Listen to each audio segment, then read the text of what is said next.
আল্লাহর হাবিব সাল্লাল্লাহু আলাইহি ওয়াসাল্লাম সব সময় লম্বা লম্বা সেজদায় পড়ে থাকতেন। আল্লাহর নবীর সাহাবারা সব সময় লম্বা লম্বা সেজদায় পড়ে থাকতেন। আল্লাহ বলেন তারাহুম রুকআন সুজদা।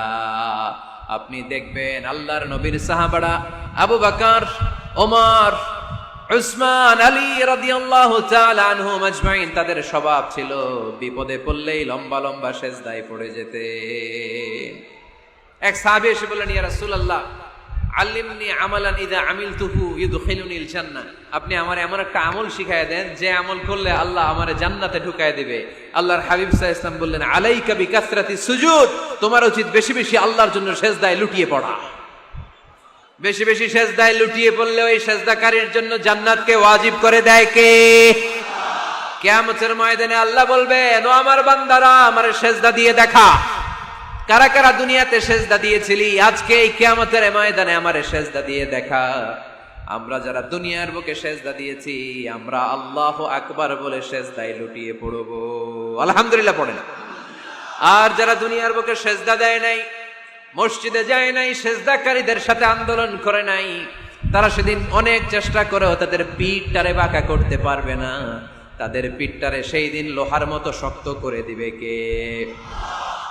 يوم يكشف عن ساق ويدعون إلى السجود فلا يستطيعون।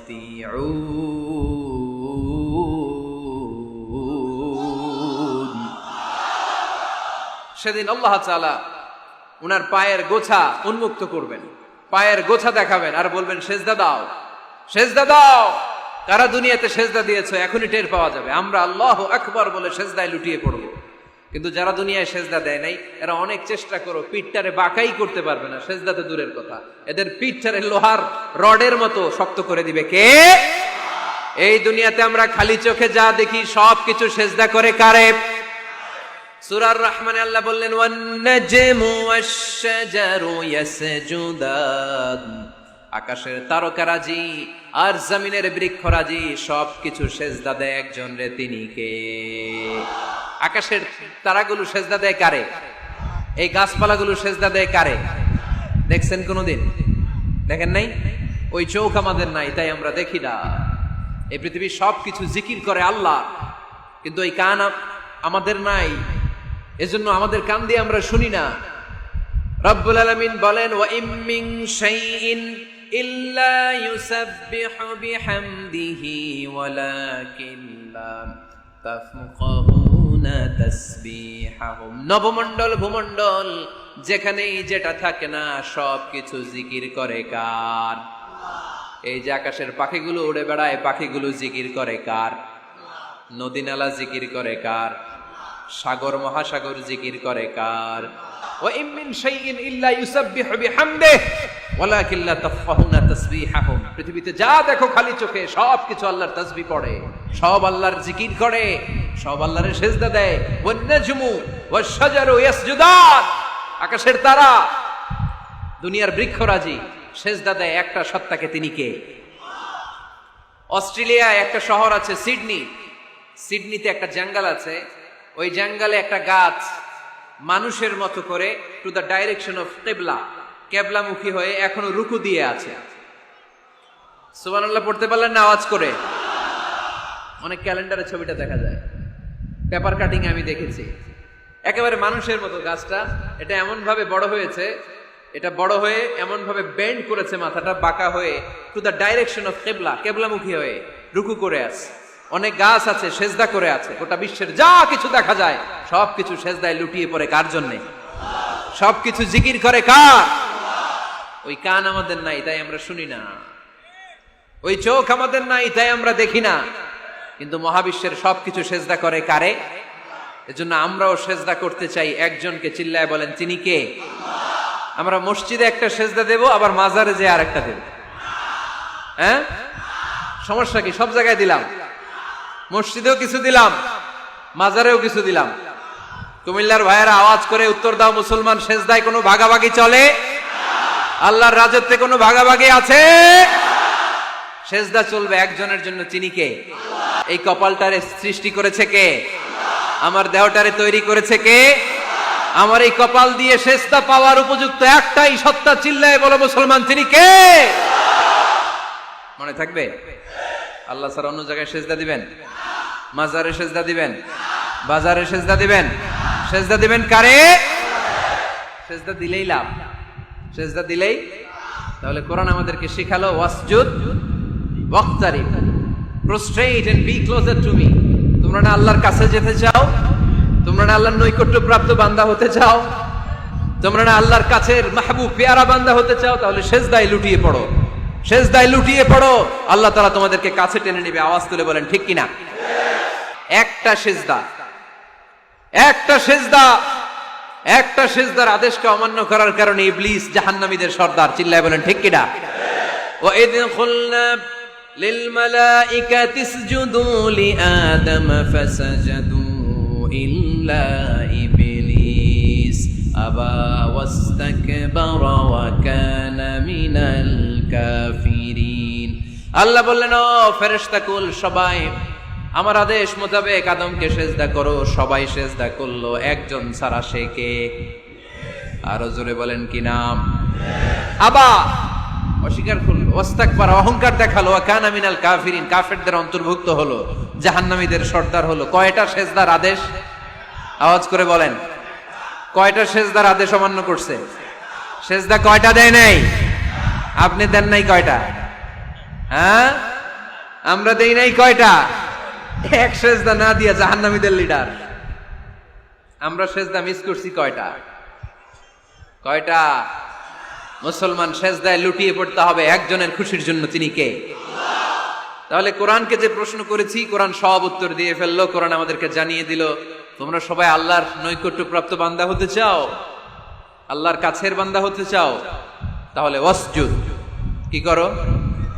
সবাই বলে নাই, আওয়াজ করে বলো মুসলমান, ওয়াসজুদ মানে কি? সেজদা করো। সেজদা করলেই আল্লাহর কাছে যাওয়া যায়।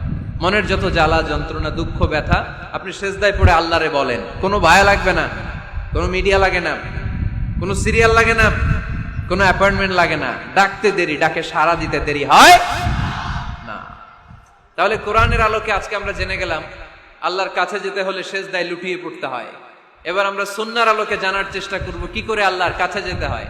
শুনবেন? কষ্ট হচ্ছে নাকি আপনাদের? সুন্নাহকে যদি আমরা জিজ্ঞেস করি, বিশ্বনবী রেখে যাওয়া সুন্নাতে যদি আমরা একটু তালাশ করি, একটু স্ক্যানিং করি, একটু চোখ বুলাই, তাহলে সুন্নাহ আমাদেরকে বলে বেশি বেশি নফল ইবাদত করো আর আল্লাহর নৈকট্য হাসিল করো। সুবহানাল্লাহ পড়বেন না? কোরআন বলেছে সেজদায় লুটিয়ে পড়ো, আর সুন্নাহ কি বলে? নফল ইবাদত। আওয়াজ করে বলতে হবে, সুন্নাহ কি বলে? বুখারীর বর্ণনা, আল্লাহর হাবিব সাল্লাল্লাহু আলাইহি ওয়াসাল্লাম বলেন, মা ইয়াজালু আবদি ইয়াতাকাররাবু ইলাইয়া বিন নওয়াফিল, বান্দা যত বেশি নফল ইবাদত করতে থাকে, করতে করতে করতে করতে বান্দা আমার কাছের নৈকট্য প্রাপ্ত বান্দা হয়ে যায়। হাত্তা উহিব্বাহু, এরপর আমি আমার বান্দারে এত ভালোবাসি, কুনতু সামআহুল্লাযী ইয়াসমাউ বিহি, বান্দা যখন শুনে সে তার নিজের কান দিয়ে শুনে না, আমি আল্লাহর কানে শুনি। কুনতু বাসারাহুল্লাযী ইউবসিরু বিহি, বান্দা যখন দেখে নিজের চোখে দেখে না, আমি আল্লাহর চোখে দেখে। ওয়ায়াদাহুল্লাতী ইয়াবতিশু বিহা, বান্দা যখন কিছু ধরে বান্দার হাতে ধরে না, আমি আল্লাহর হাতে ধরে। ওয়ারিজলাহুল্লাতী ইয়ামশি বিহা, বান্দা যখন হেঁটে যায় ওর নিজের পায়ে হাঁটে না, কেমন যেন আমি আল্লাহর পায়ে হাঁটে। আওয়াজ করে বলতে হবে আল্লাহু আকবার। মানে আল্লাহ বোঝাতে চাইলেন আমি তখন তার কান হয়ে যাই, আমি তখন তার চোখ হয়ে যাই, আমি তখন তার হাত হয়ে যাই, আমি তখন তার পা হয়ে যাই। আমার আর তার মাঝে আর কোনো ফারাক থাকে না, সে আমার একেবারে নিকটে চলে আসে। আওয়াজ করে পড়েন সুবহানাল্লাহ। এজন্য বিশ্বনবী সাল্লাল্লাহু আলাইহি ওয়াসাল্লাম বদরের প্রান্তরে তলোয়ার নাই, ঘোড়া নাই, ওট নাই, সৈন্য সামন্ত নাই, না খেয়ে হাড্ডি সারা ৩১৩ জন মুসলমানকে নিয়ে আল্লাহর উপর ভরসা করে বদরের প্রান্তরে দাঁড়ালেন। আর ওইদিকে কাফেরদের সৈন্যবাহিনী ছিল ১০০০। কয় হাজার? মুসলমান কয়জন? মাত্র ৩১৩ জন। ওদের কাছে অস্ত্র শস্ত্রে সজ্জিত সেনাবাহিনী। বিশ্বনবীর ৩১৩ জনের কাছে তলোয়ার নাই, ঘোড়া নাই, কিচ্ছু নাই। বিশ্বনবী আল্লাহর উপর ভরসা করে এক মুষ্টি বালি নিয়ে, ওয়াশাহাতিল উজু, কাফেরদের চোখগুলো ধ্বংস হোক বলে তিনি বালুগুলো ছড়িয়ে দিলেন। মুহূর্তের মধ্যে 1000 সৈন্যবাহিনীর কাফের সৈনিকদের চোখের মধ্যে ধূলিকণা পৌঁছে দিল কে? আল্লাহর হাবিব সাল্লাল্লাহু আলাইহি ওয়াসাল্লাম বদরের প্রান্তর থেকে এক মুষ্টি বালু নিয়ে বললেন, শাহাতিল উজুহ, বলে তিনি বালু ছুড়ে মারলেন। 1000 সৈন্যবাহিনীর চোখের মধ্যে বালু ছড়াই দিছে কে? বুঝে শুনে উত্তর দিয়েন। এখানে 1000 লোক দাঁড়ানো, আমি বালু নিলাম, গায়ের যত জোর আছে সবার চোখের দিকে মারলাম। 1000 জনের চোখের ভিতরে ঢুকবে সর্বোচ্চ 5 জন, বেশি হইলে 10 জন, তার চেয়ে বেশি হইলে 20 জন, বেশি হইলে 50 জন। বুঝে শুনে উত্তর দিয়েন। আমার মুষ্টিবদ্ধ বালু ছুঁড়ে মারলে 1000 মানুষের চোখের মধ্যে পড়বে? আওয়াজ করে বলেন পড়বে। এজন্য আল্লাহ বলেন, নবী ওটা তুমি মারো নাই, ওটা আমি মারছি। সুবহানাল্লাহ নাই? আল্লাহ বিশ্বনবীর ডেকে বলেন, ওমা রামাইতা ইয রামাইতা ওয়ালাকিন্নাল্লাহা রামা। নবী হে, বালু তুমি ঠিকই তোমার হাতে নিয়েছো, কিন্তু আমি আল্লাহ নিজ দায়িত্বে 1000 কাফেরের চোখের ভেতরে বালুগুলো পৌঁছে দিয়েছি। তাহলে বান্দা যখন নফল ইবাদত করে তখন বান্দার হাত আর বান্দার হাত থাকে না, ওইখানে আল্লাহর হাত যুক্ত হয়ে যায়। বান্দার পা থাকে না, সেখানে আল্লাহর পা যুক্ত হয়ে যায়। বান্দা যখন দেখে নিজ চোখে দেখে না, আল্লাহর দৃষ্টিশক্তি সেখানে যুক্ত হয়ে যায়। চিল্লায় বলেন ঠিক কি না? এজন্য নফল ইবাদত করতে রাজি আছেন তো? সুনানে তিরমিজির বর্ণনায় আল্লাহর হাবিব সাল্লাল্লাহু আলাইহি ওয়াসাল্লাম বললেন, হাদিসে কুদসি, কিয়ামতের দিন বান্দার যখন ফরজে ঘাটতি হবে, কিসে ঘাটতি হবে? ফরজে। আল্লাহ পাক বলবেন, উনজুরু হাল্লি আবদি মিন তাতাওয়ু, ও ফেরেশতারা দেখো তো আমার বান্দা নফল করছে কিনা।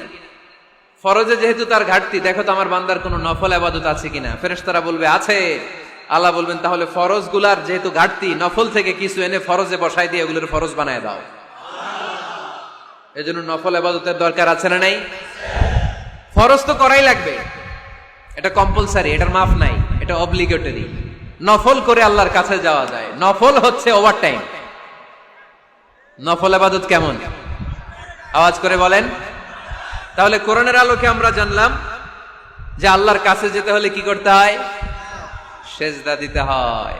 আর সুন্নাহর আলোকে আমরা জানলাম আল্লাহর কাছে যেতে হলে কি করার মাধ্যমে কাছে যেতে হয়?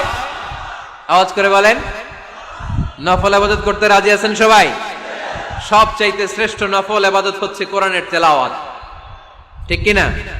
আল্লাহর হাবিব সাল্লাল্লাহু আলাইহি ওয়াসাল্লাম বললেন, নফল ইবাদতের মাধ্যমে আল্লাহর কাছে যেতে চাও, নৈকট্যপ্রাপ্ত বান্দা হতে চাও, আফদলুল ইবাদাতি তিলাওয়াতুল কোরআন।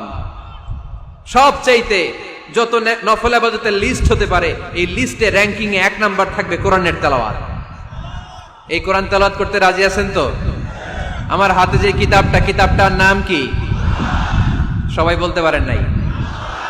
আওয়াজ করে বলেন তো কিতাবটার নাম।